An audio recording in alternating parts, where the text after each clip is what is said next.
माला फेरत जुग भैया फिरा न मन का फेर, कर का मन का डार दे मन का फेर। या तो उसका दूसरा दुआ हम ले लेते हैं कि कबीरा खरे बाजार में मांगे सबकी खैर, ना काहू से दोस्ती ना काहू से बैर। उनके दोहे तीर की तरह लोगों के दिलों को चुभ जाते हैं और समाज में परिवर्तन लाने की भी क्षमता लाते हैं। और समाज में क्या, मन में, विचार में, पूरे मनुष्य में परिवर्तन ला देते हैं।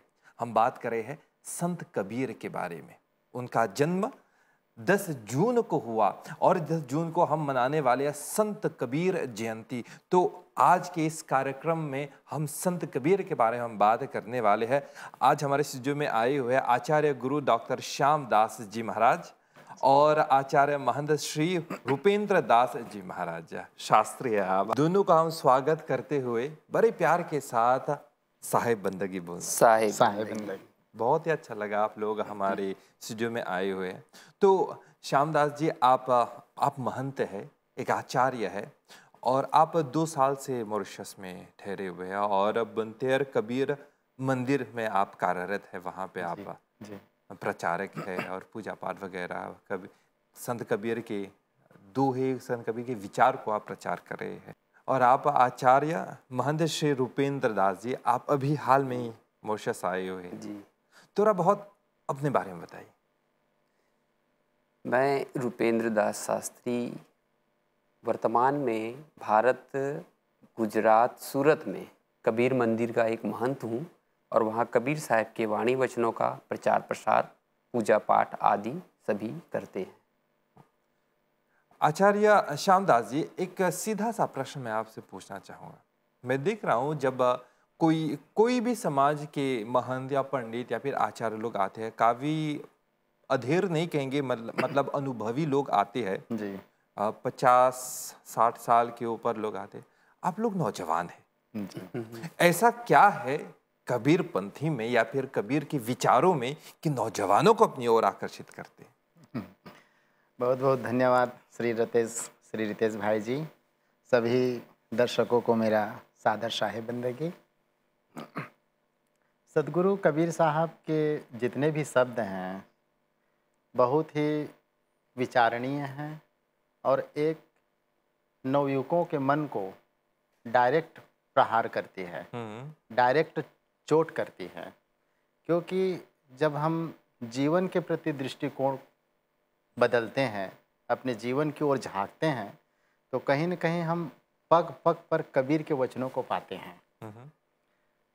कबीर साहब कहते हैं कि जब हम किसी के बारे में गलत सोचते हैं तो कहते हैं, बुरा जो देखन मैं चला बुरा न मिलिया कोई, जो दिल खोजा आपनो मुझसे बुरा ना हो। यहाँ पर हम कबीर साहब को देखते हैं कि कबीर साहब वही कहना चाहते थे जो वो देखते थे समाज में, और कैसे नौजवानों के, नवयुवकों के या समाज के हर वर्ग के लोगों को मन को परिवर्तित किया जा सके। इसीलिए कबीर साहब के वाणी पूरी दुनिया में प्रासंगिक है। और आज भी भले कबीर साहब 550 वर्ष पहले बोल गए इस जगत से, लेकिन आज भी एक नई जीवंतता के साथ हमारे सामने वो आती है। और इसीलिए काफ़ी नवयुवक लोग आज, ज़रूरी नहीं कि कबीरपंथी हो, लेकिन कबीर साहब के जो भजन हैं, कबीर के जो शब्द हैं, वो अधिकतर नौजवान लोग ही गा रहे हैं इस समय। हम मॉरिशस में भी देखते हैं, चाहे वो आर्य समाजी हो, सनातन धर्म हो, कबीरपंथी हो, या अन्य देशों में भी कबीर के भजन ही गाए जाते हैं और इसमें उसको मन को शांति मिलती है, एक जीवन में ठहराव सा स्थिति पैदा होती है। और कबीर के भजन तो साक्षात एक दर्पण के समान है और समाज को देखने का एक नया नजरिया, एक अलग दृष्टिकोण मिल जाता है। जी जी जी जी बिल्कुल। आप लोगों को मैं बताना चाहूँगा, दर्शकगण हमको देख रहे हैं, कि नौजवानों में सुधार लाने के लिए, परिवर्तन, चेंजेस लाने की क्षमता होती है। और वही चेंजेस की क्षमता, वही सुधार, वही परिवर्तन की क्षमता हम कबीर के दोहे में पाए जाते हैं। तो हमारे साथ आचार्य महंत श्री रूपेंद्र दास शास्त्री जी आए हुए हैं। हम संत कबीर की जयंती के बारे में हम जानना चाहेंगे, संत कबीर के बारे में जानना चाहेंगे, उनके जीवन के बारे में जानना चाहेंगे। संत सदगुरु कबीर साहेब इस धराधाम पर आए और वो सत्य, अहिंसा, मानवता, एकता का संदेश लेकर के आए। कबीर खड़ा बाजार में सबकी मांगे खैर, ना काहू से दोस्ती ना काहू से बैर। ये उनका संदेश है कि संसार में हम सब एक हैं, कोई ऊंच नीच, कोई जाति, कोई मजहब, कोई पंथ नहीं है। ऐसा सदगुरु कबीर साहब का संदेश है। सत्य का संदेश लेकर के आए और जीवन पर्यंत उन्होंने सत्य का ही संदेश मानव समाज में सबको दिया। मेरा जो संदेश है वो सबके लिए है। इसलिए वो बाजार में खड़ा होकर के, एक ऊंचाई में खड़ा होकर के कहते हैं, कबीर खड़ा बाजार में सबकी मांग एक है, ना काहू से दोस्ती ना काहू से बैर। ऐसा सदगुरु कबीर साहब का संदेश है। आप व्यक्तिगत रूप से किस तरह से आकर्षित हुए कबीर के इस पद्धति में? जी, उनके वाणी, कबीर साहब की वाणी और संत की जो रहनी गहनी आचार विचार है, ये हमें बहुत अच्छा लगा। इसलिए हम अपने जो गुरुजन हुए उनके साथ ही चले आए। बहुत ही सुंदर। आचार्य श्यामदास जी, थोड़ा हम जानना चाहेंगे संत कबीर की जन्म तिथि के बारे में और उनकी पढ़ाई लिखाई किस तरह से हुई थी? पहले तो गुरुकुल परंपरा होती थी। कबीर साहब के समय में भी गुरुकुल परंपरा थी। कबीर साहब का हम लोग जयंती नहीं मनाते हैं, एक प्राकट्य के रूप में उसको देखते हैं। और संवत 1456 में सन 1398 कह लीजिए, काशी की लहरतारा तालाब पर कमल पुष्प पर प्रकट हुए कबीर साहब। हम प्रकट उसको इसलिए मानते हैं कि जन्म तो हम आप सबकी होती है। जी, भगवान कृष्ण ने गीता में कहा, यदा यदा ही धर्मस्य ग्लानिर्भवति भारत अभ्युत्थानम धर्मस्य तदात्मानं सृजाम्यहम्। जब जब धर्म की हानि होती है तो कोई न कोई महापुरुष इस संसार में अवतरण लेते हैं, एक सही मार्ग दिखाने के लिए। मानो कबीर साहब भी वैसे ही अवतरित हुए। लाखों करोड़ों लोग हैं इस जगत में, लेकिन सबका नाम नहीं रहता है, सबका नाम नहीं रह पाता है। कुछ चुनिंदा लोग ही ये संसार में रह करके अपने नाम को प्रकाशित कर पाते हैं। तो वैसे ही साक्षात सदगुरु कबीर साहब थे। तो हम ऐसे महापुरुषों को एक जयंती के रूप में ना देख करके एक प्राकट्य दिवस के रूप में देखते, एक अवतरण दिवस के रूप में देखते हैं। क्योंकि अवतरण का अर्थ होता है उतरना। अवतरण का अर्थ आना नहीं होता है। अवतरण का अर्थ पैदा होना नहीं होता है। अवतरण का अर्थ उत्पन्न होना नहीं होता है। अवतरण का अर्थ होता है उतरना। इस जगत में एक दूसरे विधि से उनका अवतरण होता है, सामान्य हम सब की तरह नहीं होता है। और कबीर साहब काशी को ही क्यों चुने? क्योंकि काशी वो तो कहीं भी उतर सकते थे, मॉरिशस में भी उतर सकते थे, कहीं भी उतर सकते थे वो। लेकिन कबीर साहब काशी में हर प्रकार हर वर्ग के लोग थे और काशी को विद्या की नगरी भी कही जाती थी। तो क्यों नहीं वहीं से रह करके एक सत्य, अहिंसा, विश्व बंधुत्व का संदेश दिया। भगवान बुद्ध भी लुम्बिनी में पैदा हुए, लेकिन उन्होंने काशी से ही, सारनाथ से ही अपना उपदेश देना शुरू किया। स्वामी विवेकानंद ने अपने विद्याध्ययन का जीवन अधिकतर समय काशी में ही बिताया। तो इसीलिए कबीर साहब काशी को ही चुने और इसीलिए काशी में कबीर साहब को बहुत एक आदर्श सम्मान के साथ जगह जगह कबीर प्राकट्य दिवस के रूप में ही मनाया जाता है। वैसे बिरले महापुरुष कम ही ये संसार में पैदा होते हैं। संत कबीर के विचार बहुत ही प्रसिद्ध है, लोग उनको अपनाते, अपने जीवन में अपनाते हैं सुधार लाने के लिए या फिर अलग दृष्टि देखने के लिए। लेकिन संत कबीर उन्होंने किसी से पढ़ाई भी की है, आश्रम में वे लोग रहे। तो उनके गुरु के बारे में हम जानना चाहेंगे। सदगुरु कबीर साहब ने जीवन के विविध पक्षों के बारे में कहा। विशेष करके उनके जो आध्यात्मिक दर्शन है वो गुरु केंद्रित दर्शन है। गुरु को ही महत्व दिया उसने, क्योंकि ईश्वर और मनुष्य के बीच का जो कड़ी है वो गुरु है। गुरु को हम मैसेंजर ऑफ गॉड भी कहते हैं। हमारे संदेश को परमात्मा तक पहुंचाने वाला गुरु ही होता है। कबीर साहब क्योंकि वो समर्थ पुरुष थे, लेकिन फिर भी व्यवहारिक जगत को देखते हुए कबीर साहब ने भी गुरु बनाया। कबीर के गुरु स्वामी रामानंद जी थे समय। और जहाँ तक कबीर साहब की शिक्षा दीक्षा की बात होती है तो कबीर साहब तो स्वयं कहते हैं कि मसी कागज छुओ नहीं, कलम गही नहीं हाथ, तीन लोक की वार्ता, कबीर मुख ही जनाई बात। तो कबीर साहब इन शब्दों से ऐसा प्रतीत होता है कि कबीर कोई साधारण व्यक्ति नहीं थे, कोई साधारण इंसान नहीं थे, एक अलौकिक दिव्य महापुरुष थे वो, जिनके जीवन में स्वयं साक्षात परमात्मा बसती थी और स्वयं उनका जीवन इतना सात्विक था कि जहाँ भी जाते थे कहते हैं जैसा दृष्टि वैसा सृष्टि। जैसा आप जगत की ओर दृष्टि लगाते हैं वैसे ही आपको वो दिखाई देती है, वैसे ही सृष्टि अर्थात आपके अंदर भी विचार उत्पन्न होते हैं।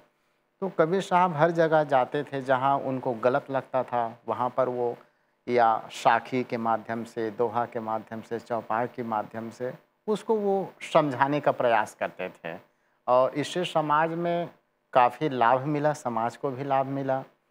जो पुरातन काल से चली आ रही मध्यकाल में धर्म की वह धारा जो एक विखंडित सी हो गई थी, एक विकृति आ गई थी, पाखंड, अंधविश्वास, छुआछूत, जीव हिंसा, नाना प्रकार के जो अवगुण आ गए थे, इसको कबीर ने देखा, बहुत बारीकी दृष्टि से देखा। और बारीकी दृष्टि से वही देख सकता है जो लोकनायक संत हो, जो लोगों को देखे, जनमानस को देखे, उसके भीतर में जा कर के प्रवेश करे। तो कबीर ने इस चीज़ को बहुत नज़दीक से और बहुत गहनता से देखा। संत कबीर की वाणी, संत कबीर के दोहे हमारे दिल में बसे हुए हैं। तो आचार्य रूपेंद्र दास जी, एक प्रश्न आपसे। आप भारत से आए हुए हैं, मॉरिशस में आए हुए हैं, तो आपके विचार से, आपने शायद 2 से अधिक देश भी देखे हैं, तो आपके विचार से लोग कबीर के विचारों को अपना रहे हैं? कबीर के दोहे, कबीर के विचार की प्रसिद्धि के बारे में बताएं। जी, कबीर साहेब की जो दोहा है, चौपाई है, रामायणी है, भजन है, वो तो पूरे विश्व में गाया जाता है और सभी लोग बहुत ही श्रद्धा प्रेम से गाते हैं, क्योंकि उनके वाणी में जीवन की सुधार है, जीवन की सुधार है और उसे ही अपना करके हम अपने जीवन की जो रास्ता है, जो धारा है, वो सही दिशा पर ले जा सकते हैं। इसलिए बहुत ही मार्मिक है साहेब की जो एक एक वाणी है, उसमें एक ज्वलंत है, एक आग की तरह प्रकाश हो जाता है।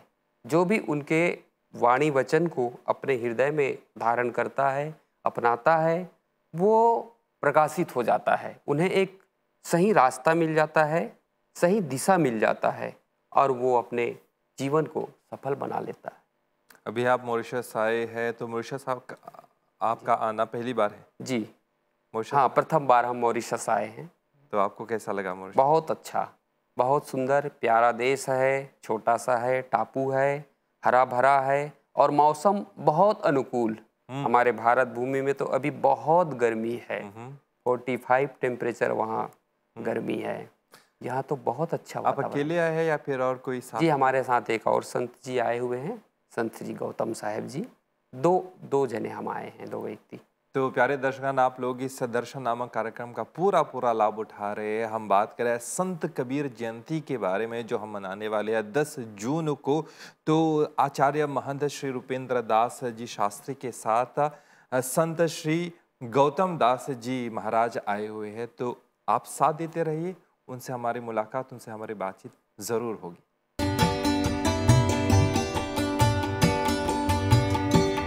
तो जैसे कि हमने कहा कि संत कबीर के दोहे तीर की तरह लोगों के दिल में बस जाते और परिवर्तन लाने की क्षमता भी रखते हैं, और ख़ास तौर पे नौजवान लोग इससे आकर्षित होते हैं। तो हमारे साथ है संत श्री गौतम दास जी महाराज, जो आप काशी से आए हुए। हम कम स्वागत करते हैं साहिब बंदगी। तो आपके साथ वही प्रश्न, आप किस तरह से परिवार है सब कबीरपंथी में या फिर आप अकेले हैं? जी, मेरा परिवार भी कबीरपंथ से जुड़ा है और लगभग मैं 25 वर्षों से इस पंथ से जुड़ा हूँ और बचपन से ही मुझे कबीर साहब की जो वाणी है बड़ी प्रभावित करती थी। इसलिए मैं गुरुजनों के साथ में आकर लहरतरा काशी में अध्ययन किया और उनकी ही वाणी वचनों के अनुसार अपना जीवन यापन करना है, ये मैंने निश्चय किया है। अभी आप अपने जीवन को किस तरह से देखते हैं, अनुभव किस तरह से करते हैं अपने जीवन को? जी, मेरा जो अनुभव है और समाज को मैं देखता हूँ, तो जो अभी युवा पीढ़ी है, वो काफ़ी बुराइयों में फँसती जा रही है। जैसे मदिरापान है, ड्रग्स है, इन आचरण में ज़्यादा उनका आकर्षण है। लेकिन हम आश्रम में रहने के कारण हमारा जो अनुभव है, हम उन सब से बहुत दूर हैं और इससे हम अपने जीवन को बहुत स्वच्छ और निर्मल मानते हैं, समझते हैं। बहुत ही सुंदर, बहुत बहुत कुछ सीखने को मिलने वाला है, बहुत कुछ जानने को मिलने वाला है आचार्य श्यामदास जी। जी। एक बहुत ही सीधा सा प्रश्न। संत कबीर के दोहे हम हिंदी साहित्य में हमको दिखाई देता है, कई विधाओं में दिखाई देता है। क्या संत कबीर साहित्यकार थे? संत कबीर तो उस पवित्र गंगा जल की तरह है कि जिसका जैसा पात्र उसी का आकार ग्रहण कर लेती है। ठीक। कबीर को साहित्यकारों ने साहित्यिक दृष्टि से देखा, समाज शास्त्रियों ने सामाजिक दृष्टि से देखा, दार्शनिकों ने एक तत्वज्ञानी के रूप में देखा। तो अपनी अपनी दृष्टि कबीर को जिस दृष्टि में देखें, अगर साहित्यकार के रूप में देखें तो एक साहित्यिक नज़र आता है, क्योंकि उनके जो कहते हैं ना कि साहित्य समाज का दर्पण है, तो कबीर के दोहे किसी दर्पण से कम नहीं है। बिल्कुल। कबीर के भजन, कबीर के शब्द, कबीर के विचार किसी दर्पण से कम नहीं है। तो आप वो व्यक्ति के ऊपर डिपेंड करता है कि कबीर को हम जो भी दृष्टि से देखेंगे उसी की झलक उसमें दिखाई पड़ेगी। तो हम क्योंकि हम तो एक कबीर के फॉलोअर हैं और उसको हम इष्ट के रूप में मानते हैं, तो हम उसको एक अपना सर्वस्व संपूर्ण जीवन के रूप में भी देखते हैं। सिर्फ एक साहित्यिक दृष्टि से ही नहीं देखते, सभी रूप में देखते हैं उसको। एक बात बताइए, एक संत कबीर की दोहे हम साहित्य, हिंदी साहित्य में हम देखते हैं, पढ़ते हैं। हाँ। तो संत कबीर ने दोहे लिखे हैं और क्या क्या लिखे हैं, इसके बारे में थोड़ा सा बताइए। वस्तुतः कबीर साहब ने कोई ग्रंथ नहीं लिखा, या और लिखा तो बुद्ध भी ने भी नहीं लिखा है, महावीर ने भी नहीं लिखा है। कबीर साहब बोलते जाते थे, लेकिन जो उसके साथ में जो शिष्य लोग रहते थे वो लोग उसको लिपिबद्ध करते थे। अच्छा। जैसे मीराबाई के बारे में कहा जाता है कि आज भी राजस्थान के जो ग्रामीण अंचलों में मीराबाई के दोहे गाए जाते हैं, उसके चौपाई गाए जाते हैं मीराबाई के। तो मीराबाई ने भी नहीं लिखा, कबीर ने भी नहीं लिखा। कबीर साहब तो स्वयं कहते मच्छी कागज छुओ नहीं। उन्होंने पढ़ाई भी नहीं की। उन्होंने, ये तो मैं नहीं कह सकता कि पढ़ाई की या नहीं की, क्योंकि गुरुकुल परंपरा था और पुराने ज़माने में माता पिता से बड़ा गुरु कोई नहीं होता था। बिल्कुल। आज तो तमाम तरह से स्कूल विद्यालय खुल गए, माता पिता को टाइम नहीं है बच्चों को संस्कार देने के लिए। लेकिन आज से 500 साल पहले देखें तो माता पिता ही वास्तविक गुरु माने जाते थे। तो जो कबीर साहब के पालनहार थे नीरू और नीमा, हो सकता है कबीर साहब का जो जीवन है वो पंडितों के बीच में बीता है, तो वो वैसे ही उनका जीवन रहा हो और एक दिव्य दृष्टि रही होगी उनके जीवन में।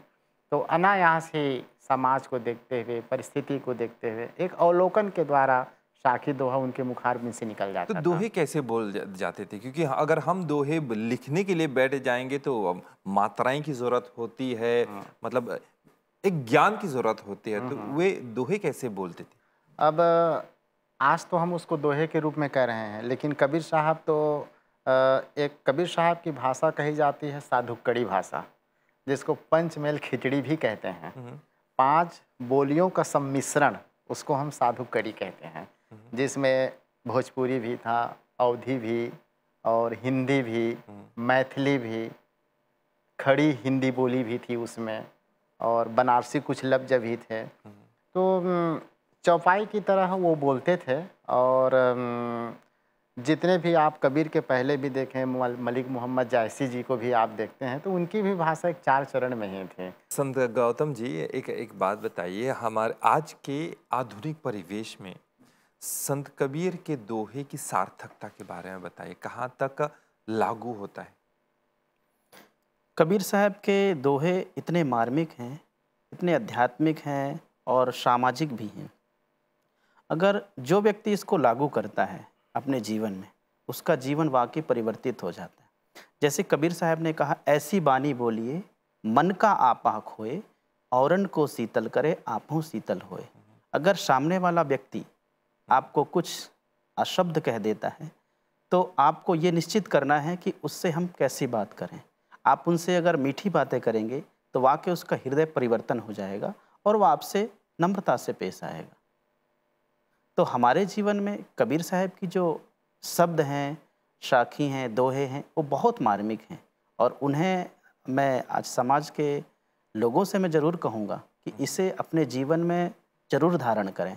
कबीर साहब की साखियाँ बहुत हैं, शब्द बहुत हैं, रमैनी बहुत हैं, लेकिन हमें हमारे जीवन के लिए जो उपयोगी हैं वो हमें अपने जीवन में जरूर धारण करना चाहिए। इन विधाओं के बारे में थोड़ा सा बताइए। हम सिर्फ कबीर के दोहे जानते हैं, रमैनी भी है, साखी भी है, इन सब के बारे में थोड़ा सा बताइए। जी, कबीर साहब के वैसे बहुत सारे कहे हैं, जैसे रमैनियाँ हैं, है ना, वो शब्द हैं और हिंडोला है, चाचर हैं, इन सारी चीज़ें कबीर साहब कहे हैं। जैसे रमैनी हैं, बहुत सारी रमैनी हैं जो कबीर साहब के बीजक ग्रंथ में अवलुप्त हैं। बीजक ग्रंथ कबीर साहब का मुख्य ग्रंथ है और उसमें बहुत सारी साखी शब्द हैं। बहुत। आचार्य श्यामदास जी, 10 जून को हम मनाने वाले हैं संत कबीर की जयंती नहीं कहेंगे बल्कि प्राकट्य दिवस भी आपने समझाया, प्राकट्य दिवस। तो यहाँ पे बुंतिया वाकवा के संत कबीर मंदिर में आप लोग किस तरह से संत कबीर के प्राकट्य दिवस मनाने वाले? बहुत ही सुंदर हर्षोल्लास के साथ 10 जून को कबीर प्राकट्य दिवस मनाया जाएगा और हम एक दिन पहले निशान पूजा करते हैं। निशान पूजा यानी सत्य नाम ध्वज का पूजा, क्योंकि कबीर साहब तो सत्य के पुजारी थे, तो कबीर साहब के मत में एक निशान पूजा होता है जिसको हम ध्वज पूजा भी कहते हैं। तो एक दिन पहले हम वो पूजा करते हैं और दूसरे दिन फिर हम उस दिन व्रत रखते हैं, क्योंकि जेठ पूर्णिमा का दिन है और वस्तुतः तारीख तो अभी 10 जून है, लेकिन हम लोग जेठ पूर्णिमा के दिन कबीर साहब का प्राकट्य हुआ था, जून जेठ पूर्णिमा में।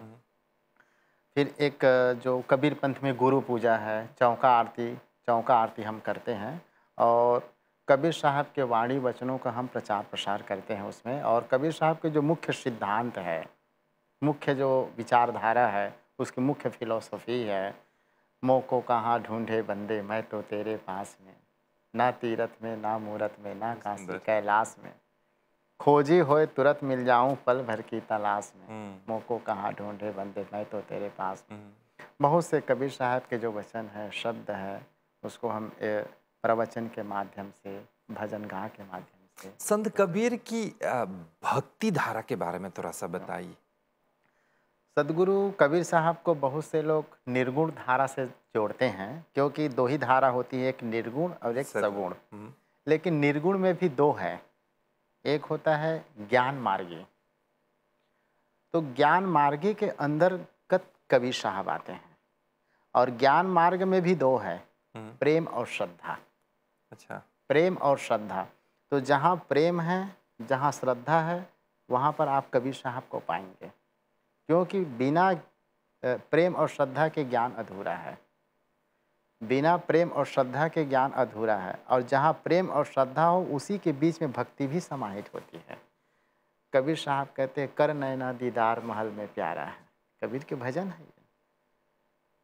निगुरा गुरु भक्ति की महिमा अपार, निगुरा क्या जाने। तो कबीर साहब ने भक्ति की बारे में बहुत ऊंचाई पर कबीर साहब भक्ति को ले गए, क्योंकि कहते हैं कि भक्ति प्रभाव मिटी सकल धर्मदास के पीर, और कोटि जन्म के पुण्य से सदगुरु मिले कबीर। तो कबीर साहब ने भक्ति का स्थान बहुत ऊंचा है और भक्ति को प्रेम और श्रद्धा के द्वारा ही उसको जाना जाता है। संत कबीर एक गुरु के माध्यम से हमारे जीवन में आते हैं और हमको हमारे जीवन में सुधार लेकर आते हैं। तो संक्षिप्त रूप में, क्योंकि हम कार्यक्रम के अंत तक तो पहुंच गए हैं, हमारे जीवन में गुरु का क्या महत्व है और संत कबीर ने गुरु के महत्व के बारे में क्या क्या कहा? हर व्यक्ति के जीवन में गुरु का अत्यंत ही आवश्यक है, क्योंकि एक शिष्य के जीवन के लिए गुरु सुरक्षा कवच का काम करती है। सुरक्षा कवच कहें तो हमें गलत विचारों से बचाता है, गलत रास्तों से हमें बचाता है, और एक गुरु मार्गदर्शक होता है।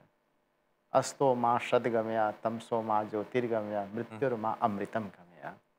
तो बिना गुरु के ज्ञान नहीं होता है, और जितने भी संसार में महापुरुष हुए सभी को गुरु की आवश्यकता पड़ी।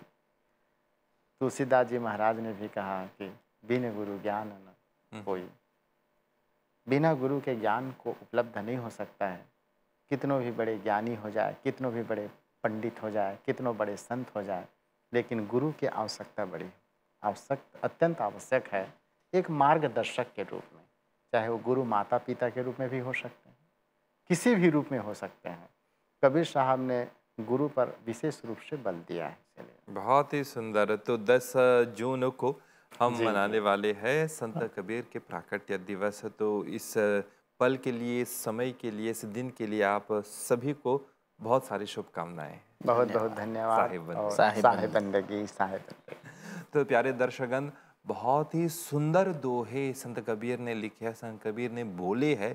तो आप भी उनकी दोहे से आप प्रभावित होते हैं तो ज़रूर अपने जीवन में सुधार लाइएगा और अपने जीवन को आप कल्याणमय बनाइएगा। अगले कार्यक्रम तक हमारी ज़रूर प्रतीक्षा कीजिए। तब तक हमारे ओर से नमस्कार।